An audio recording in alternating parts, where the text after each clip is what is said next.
கிளிநொச்சி மாவட்டத்தில் தமிழீழ விடுதலை புலிகளின் ஆயுதங்கள் இருக்கலாம் என சந்தேகித்து மேற்கொள்ளப்பட்ட அகழ்வு பணி இடைநிறுத்தப்பட்டுள்ளது. குறித்த பகுதியில் எவ்வித ஆயுதங்களும் காணப்படாத நிலையில் அகழ்வு பணி கைவிடப்பட்டுள்ளது. கிளிநொச்சி மாவட்டத்தின் புன்னை நீராவி கிராம அலுவலர் பிரிவில் உள்ள தனியார் காணி ஒன்றில் தமிழீழ விடுதலை புலிகளின் ஆயுதம் இருப்பதாக ரகசிய தகவல் ஒன்று கிடைத்துள்ளது.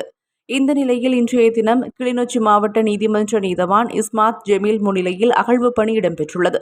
போலீசார், இராணுவத்தினர், விசேட அதிரடி படையினர், திணைக்களங்களின் உத்தியோகத்தர்கள் இதன்போது பிரசன்னமாகியுள்ளனர். குறித்த பகுதியில் அகழ்வு பணி மேற்கொள்ளப்பட்ட போது எந்தவிதமான தடயங்களும் கிடைக்காத நிலையில் அகழ்வு பணியை நீதவான் இஸ்மாத் ஜெமீல் இடைநிறுத்தியுள்ளார்.